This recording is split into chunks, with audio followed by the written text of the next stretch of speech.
Hi viewers, welcome to our channel. ప్రస్తుతం మనతో పాటు దాము బాలాజీ గారు సీనియర్ జర్నలిస్ట్ ఉన్నారు. వారితో ఒకసారి మాట్లాడదాం. సార్ నమస్కారం.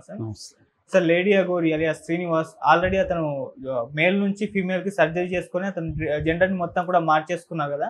ఇప్పుడు మళ్ళీ మేల్ గా మారడానికి సర్జరీ చేయించుకోబోతున్నాడు అంటూ కూడా వార్త అయితే వైరల్ అవుతుంది. మరి నిజంగా ఈ విధంగా అంటే ఫీమేల్ బాడీ నుంచి మేల్ బాడీలోకి మార్చుకోవచ్చా? ఇది సర్జరీ పాసిబుల్ అవుతుందా? గతంలో ఎవరన్నా ఈ విధంగా చేసుకున్న వాళ్ళు ఉన్నారా sir? Aghori Srinivas alias lady Aghori ఇప్పుడు ఒక సంచలనమైన ఒక నిర్ణయం తీసుకున్నట్టు జైలు నుంచి బయటికి న్యూస్ వచ్చింది. అదేంటంటే తను మళ్ళీ మగవాడిగా మారిపోవాలని, దానికోసం సర్జరీ చేసుకోవాలని ఒక ప్లాన్ చేసుకున్నట్టు తెలిసింది. దానికి సంబంధించి జైల్లో ఒక రాజకీయ నాయకుడితో కూడా ములాఖత్ జరిగింది. రాజకీయ నాయకుడు త్వరగా ఇతనికి బెయిల్ తీసుకొని బయటికి తీసుకొచ్చి ఇతన్ని మళ్ళీ మగవాడిగా మార్చేసేదానికి ఆ రాజకీయ నాయకుడు హెల్ప్ తీసుకోబోతున్నారని కూడా వార్త వైరల్ అవుతుంది. ఎందుకంటే ఈ ట్రాన్స్జెండర్గా ఉండడం వల్ల ట్రాన్స్జెండర్ల వైపు నుంచి కేసులు పెట్టడం అవన్నీ ఒక పక్క జరుగుతుంటే, రెండోది పెళ్లి చేసుకున్నాడు కాబట్టి ఆ అమ్మాయి తనతో బిడ్డలు కనాలని గట్టిగా పట్టుబడుతుంది. తను మగవాడిగా మారిపోమని అమ్మాయి అడుగుతుంది, నా కోసం నువ్వు మగవాడిగా మారిపో అని చెప్తుంది. సో అందుకని ఈ అఘోరి మళ్ళీ మగవాడిగా మారిపోవాలని ట్రై చేస్తున్నారు, నిర్ణయం తీసుకున్నారు అనేది మనకు తెలుస్తుంది.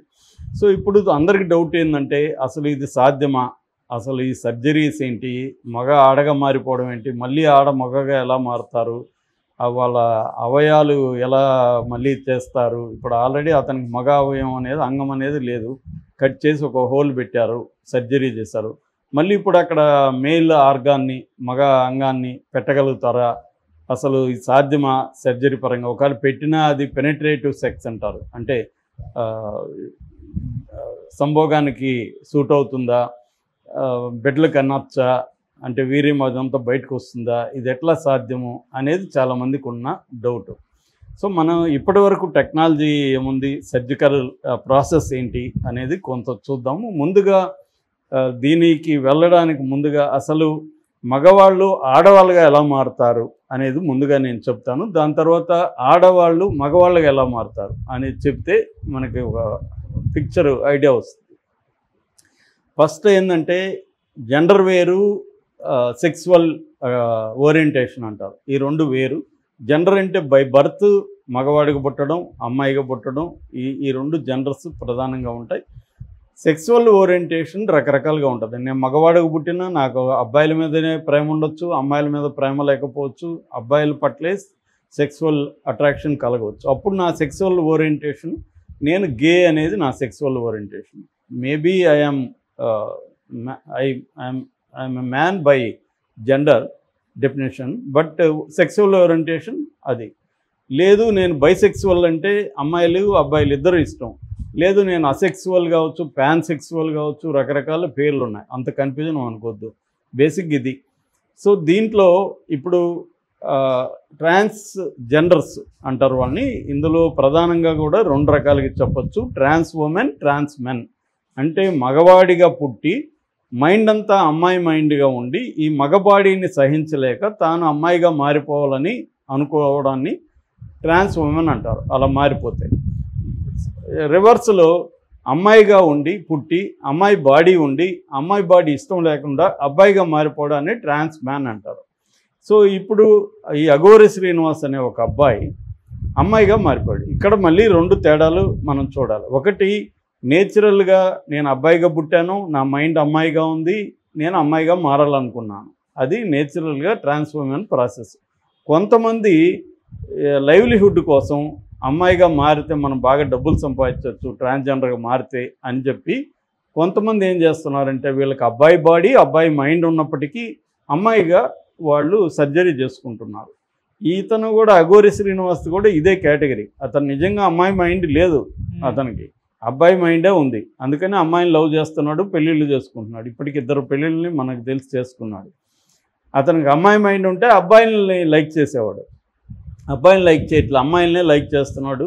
కాబట్టి అతను నిజంగా ట్రాన్స్ ఉమెన్ కాదు. అందుకని ట్రాన్స్ ఉమెన్ కూడా అతను ఫ్రాడ్, అతను కావాలనే చేసుకున్నాడని చెప్తున్నారు. అది వాస్తవమే మనకి, ఎందుకంటే అతనికి గడ్డం కానీ అవన్నీ వస్తున్నాయి. ఫిమేల్ బాడీ లేదు, అతనికి మేల్ బాడీ చాలా స్ట్రాంగ్గా మేల్ బాడీ ఉంది. తర్వాత బ్రెస్ట్ ఎవాల్వ్ కాలేదు, అతని వాయిస్ ఫెమినైజ్డ్ వాయిస్ కాలేదు. సో ఒక అంగం మాత్రమే కట్ చేసి చిన్న హోల్ పెట్టారు, అంత తప్ప అతనికి ఫిమేల్గా కంప్లీట్గా అతను ట్రాన్స్ఫార్మ్ కాలేదు. కాబట్టి ఇప్పుడు అతను మేల్గా నేను మిగతా లక్షణాలన్నీ మేలు, నాకు ఒక అంగం మాత్రమే లేదు, అంగం నేను పెట్టుకుంటే నేను మేలైపోతాను కదా అనేది అతను ఆలోచిస్తున్నాడు. అది సాధ్యమా కాదనేది మనం ఇప్పుడు నేను చెప్తాను. సో ఇప్పుడు ఒక అబ్బాయి అమ్మాయిగా మారే ప్రొసీజర్ ఎలా ఉంటుంది అనేది చూస్తే దీంట్లో ప్రధానంగా కొన్ని ప్రాసెస్లు ఉంటాయి. ఒకటి వెజైనోప్లాస్టీ అంటారు. వెజైనోప్లాస్టీ అంటే పెనైల్ ఇన్వర్షన్ అంటారు. అంటే పెనిస్ అంగం మగ అంగం ఉంటుంది కదా, దాన్ని కట్ చేసి దాంట్లో ఒక హోల్ లాంటిది క్రియేట్ చేసి దానికి సంబంధించి ఓల్వోప్లాస్టీ అంటారు. ఓల్వోప్లాస్టీ అంటే ఎక్స్టర్నల్ ఫిమేల్ జెనిషియల్స్ని, వెజైనల్ కెనాల్ ఉండదు దీంట్లో, కానీ షేప్ అదంతా వెజైనలాగా క్రియేట్ చేస్తారు. దాన్ని ఓల్వోప్లాస్టీ అంటారు. వెజైనోప్లాస్టీ అండ్ ఓల్వోప్లాస్టీ రెండు చేస్తారు. అట్లాగే బ్రెస్ట్ క్రియేట్ చేస్తారు. బ్రెస్ట్ క్రియేట్ చేయడానికి అంటే ట్రాచియల్ షేవ్ అంటారు దాన్ని, అది క్రియేట్ చేసి ఆర్టిఫిషియల్గా బ్రెస్ట్ క్రియేట్ చేస్తారు. దాని తర్వాత ఆర్కిఎక్టమీ అంటారు. ఆర్కిఎక్టమీ అంటే టెస్టికల్స్ని రిమూవ్ చేసేస్తారు. టెస్టికల్స్ని టెస్టోజెరాన్ లివర్ లేకుండా చేస్తారు, అవి ఉత్పత్తి కాకుండా ఆపేస్తారు. దీని తర్వాత ఫేషియల్ ఫెమినైజేషన్ అంటారు. ఫేషియల్లో మన జా లైను, తర్వాత నోసు, ఇవన్నీ కూడా ఆల్టర్ చేస్తారు, మారుస్తారు. ఫెమినైన్ విధంగా దాన్ని షేపు అంతా కూడా చేంజ్ చేస్తారు.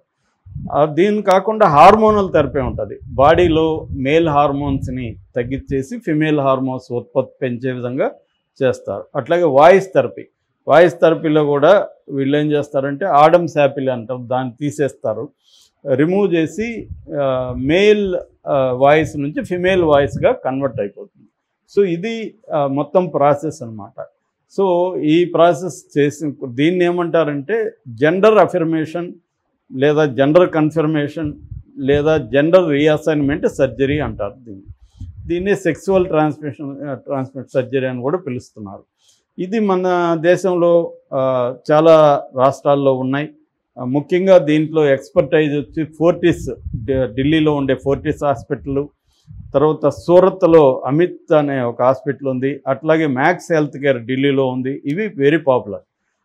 ఇప్పుడు నేను చెప్పిన ప్రొసీజర్కి అంతా కూడా దాదాపు 20 లక్షల వరకు ఇండియాలో ఖర్చు అయ్యే అవకాశం ఉంది.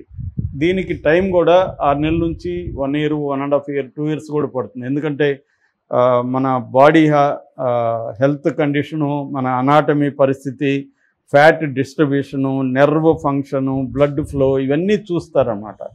సో ఇవన్నిటిని బట్టి నీకు పోస్ట్ సర్జికల్ పీరియడ్ కూడా, రికవరీ పీరియడ్ కూడా టైం తీసుకుంటుంది, 1 to 2 years. ఇది అబ్బాయిలు అమ్మాయిలుగా మారే ప్రక్రియ. అబ్బాయిలు అమ్మాయిలుగా ఎలా మారుతారు అనుకున్నప్పుడు మాస్టెక్టోమీ అనే ఒక ఇది ఉంది. అదేంటంటే బ్రెస్ట్ టిష్యూస్ని, ఆల్రెడీ అమ్మాయి కాబట్టి బ్రెస్ట్ ఉంటుంది కాబట్టి దాన్ని తగ్గించేసి ఫ్లాట్ చెస్ట్గా మార్చేస్తారు, దాన్ని తీసేస్తారు. హిస్టెరెక్టమీ అని ఉంటుంది. అదేంటంటే యుటెరస్ ఓవరీస్ని తీసేస్తారు లోపల. తర్వాత మెటాయిడియోప్లాస్టీ అంటారు. అంటే వాళ్ళకి కూడా మన పురుషాంగం ఎలాగ ఉంటుందో వాళ్ళకి కూడా వెజైనాలో చిన్న క్లైటోరస్ ఉంటుంది, దాన్ని పెద్దది చేసి అదొక చిన్న పెనిస్ లాగా తయారు చేస్తారు. ఇక అసలుది వచ్చి పెల్లోప్లాస్టీ. పెల్లోప్లాస్టీ అనేది పెనిస్ని తయారు చేస్తారు. ఈ పెనిస్ని తయారు చేయడానికి మార్గం ఏంటంటే మన చేతిలో ఉండే స్కిన్ ఇక్కడ కానీ వెనక కానీ తీసుకుంటారు.